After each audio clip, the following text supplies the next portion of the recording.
खाना होगा कि न बेटा बेचेंगे न बेटा खरीदेंगे। तीसरी बात लेके जाना पड़ेगा आपको मैसेज कि आप जो बिरादरी करने से काम नहीं होता है। मुसलमान के नाम पे, पासमानदा के नाम पे हमारे बिरादरी के लोगों को पूरे हिंदुस्तान में ठगाने का काम किया है।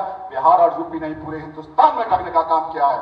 इसलिए आप बिरादरी के जो वोटर हैं, हम उस नेताओं से नहीं कहेंगे, क्योंकि जिस पार्टी में होता है वो पार्टी का हो जाता है, मेरा नहीं रह पाता है। यहां तक कि कुछ लोग तो मुसलमान भी नहीं रह पाते हैं, क्योंकि मुसलमान की बात नहीं करता है, जो जीत के जाते हैं। आपको इस वोटर को यह कसम खाना होगा कि आज के बाद जो सरकारें गुजरा क्या करके, रायन क्या करके हमारी बात करेगा, हमारी वोट वहां जाएगा। मुसलमान के नाम पे बहलावे में नहीं आना है, क्योंकि मुसलमान के नाम पे चंद लोग हमको इस्लाम का खतरा दिखा करके और अपनी रोटियां सेक लेता है। पासमानदा के नाम पे अपनी रोटियां सेक लेता है और ये सब्जी बेचने वाले, फल बेचने वाले, फ्रूट बेचने वाले को निगलेक्ट कर दिया जाता है। आप जब भी वोट गिराओगे, अपना झोली अपना वोट। आपका कसम ये होना चाहिए कि हमारे पासमानदा समाज के भी रायन बिरादरी का जो बेटा हमारा होगा खरा, चाहे वो मेरा दुश्मन क्यों न हो, करोड़ों का नुकसान क्यों न हो, मेरा वोट एक गुजरा के बेटा को जाएगा।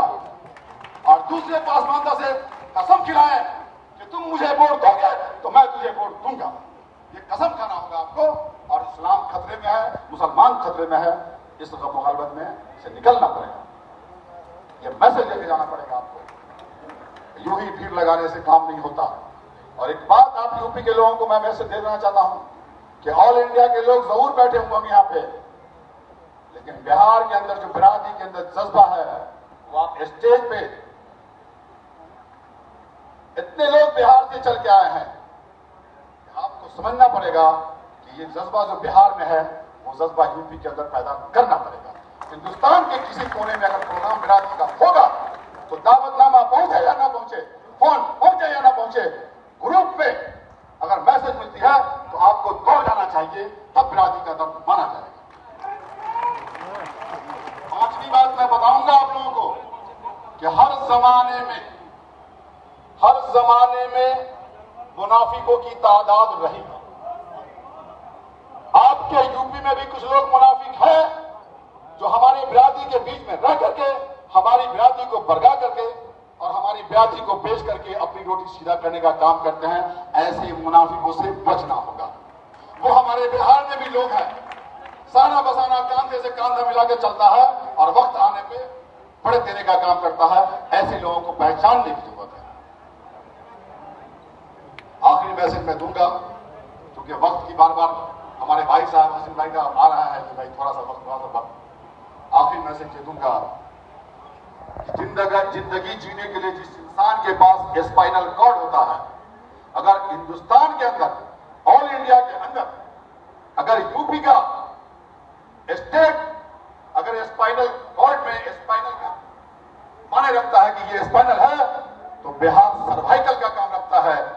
अगर सर्वाइकल आपका डैमेज होगा तो हाथ तक आपकी हाथ भी नहीं पहुंचेगी। इसलिए आपको सर्वाइकल की तरह जिस तरह हिफाजत करते हैं आप, उस तरह बिहार के जमीतुर रहमान, बिहार के तंजीम को भी हिफाजत के साथ आपको ले चलना पड़ेगा, तब जाके पूरी मुकम्मल बॉडी आपकी काम कर पाएगी। अगर आप यूपी को मजबूत कर लेंगे तो आप कमर से नीचे मजबूत करेंगे, और बिहार को अगर मजबूत नहीं कर पाएंगे आप तो ऊपर से नीचे तक कमजोर हो जाएंगे आप। इसलिए तमाम लोगों से मैं गुजारिश करूंगा, और खास करके मैं इस हिंदुस्तान के रायन बिरादरी के सदर भाई शमशाद भाईजान से और उनकी सारी कमेटी से, और मैं वसीम भाई साहब से, कि मैं जमीतुर रहमान बिहार का सदर के नाते मैं आपको यह कसम खा के कहता हूं कि अगर आप एक कदम बढ़ाएंगे तो जमीतुर रहमान बिहार 10 कदम बढ़ के आपके साथ रहेगी और आपके कांधे से कांधे मिला करके देश की सियासत में उछाल लाने का काम करेगा। इसी चंद शब्दों के साथ अपनी बात खत्म करता हूं। अल्लाह हाफिज।